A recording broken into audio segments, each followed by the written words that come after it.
He's a Connecticut native and New York Times best-selling novelist. We're talking about Wally Lamb. He has won critical acclaim since his first book was published more than 15 years ago. He's also won the hearts of readers all around the world. And he stopped by recently to chat about his new book. It's called Wishin and Hopin. Take a look.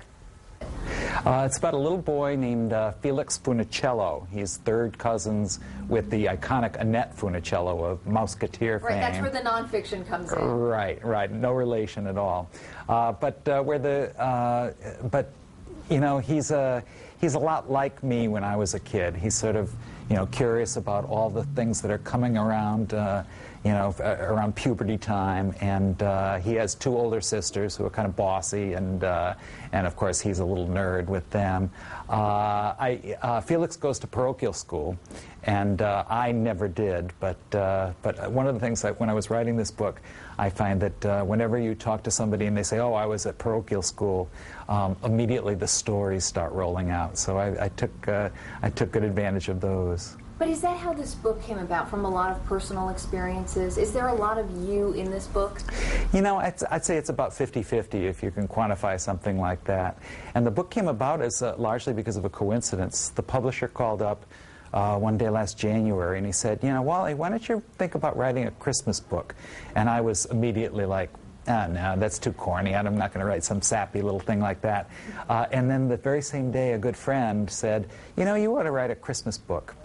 The next day, I opened up a file where I kept, you know, where I keep names of prospective characters, and the name Felix sort of popped out. And I don't know what made me think of Annette Funicello, but I put the two together, Felix Funicello, and I was off and running. Back to your first novel, which I'm sure you still get plenty of attention for. It met with widespread acclaim. Were you surprised at all the attention that book got? Yeah, I mean, I didn't even think it was going to be published. Shes Come Undone came out in 1992. I got a call from Oprah Winfrey out of the blue. I thought it was somebody playing a joke on me. There was there was no Oprah Book Club back then. She just called to say, "Thanks, I'm an avid reader, and I love the book. And by the way, you owe me 2 nights' sleep." And then, you know, 5 years later, when she started the club, she called again. So I was flabbergasted.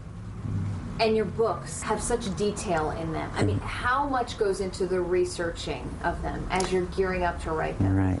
You know, I almost always write, Sonia, about things that I don't really know much about. I sort of find myself writing myself into a corner, and then I have to research as I'm going. For instance, in my second novel, I know this much is true, I wrote about identical twins, one of whom becomes paranoid schizophrenic. And I didn't know anything about that disease, but you know, people all along the way have been very generous in sort of sharing their knowledge. And in this case, I'm talking about, you know, families who have the disease, you know, in a loved one, that kind of thing. We were talking earlier about the fiction, non-fiction type thing. In The Hour I First Believed, it begins with the tragedy at Columbine, but then much of the novel encompasses the life of a woman in prison. So how did you get in that direction? Well, I think the Columbine stuff comes from the fact that I had been a high school teacher for about 25 years, and at the time of the tragedy, I was also the father of teenage sons. And I think probably more than anything else, I gravitated toward that subject matter out of fear. You know, I think ultimately fiction writers write about what they need to write about, what they need to confront. Now, at the same time that I was sort of starting that novel, I was also beginning my volunteer teaching at the York Correctional Institution in Niantic. And so what happened was there was a kind of a symbiosis. The students began to teach me as much as I was teaching them, probably more. And that the book took me about 10 years to write, and I'm in my 10th year as a volunteer at York as well. And you teach writing workshops there? Yeah. What's that like? It's amazing. You know, I meant to go there one time, and I didn't want to go particularly, but I was doing it as a favor to a friend of mine, but at the end of that 90-minute session, one of the women, she'd been scowling at me for the entire time, and she threw me a curveball and said, "Thank you for coming." And I said, "Oh, you're welcome." She said, "Are you coming back?" And I didn't know what else to say, so I said, "Oh, okay. You all write something, 2 minutes, 2 pages of anything you want, and I'll come back and we'll have a workshop." And we've been going ever since then. And the women themselves have published 2 collections. And that's what I was going to ask you. Yeah, that's got to feel good too for you and for them. Yeah, my purpose in the volunteer program there is twofold. For one, I want to help women who have been primarily voiceless all their lives to sort of find their voice and then decide if they want to publish their stories to the world or not. But I also think it's important to sort of break down the stereotypes. So when people on the outside pick up their stories, I think it happens over and over again where people say to me, "Gee, you know, there but for the grace of God could go I."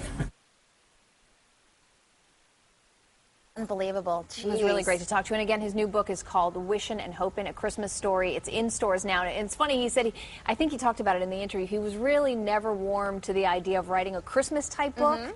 But then this just came together for him. He was talking about how some books took him 10 years to write. Well, I was just saying, talk about a labor of love and really inspiring. 10 years in the making. This one, he said, came together in a matter of months. It was like nothing. It was just really easy for him for some reason. What was it like sitting across from him? Because, you know, I love this guy. I know you do.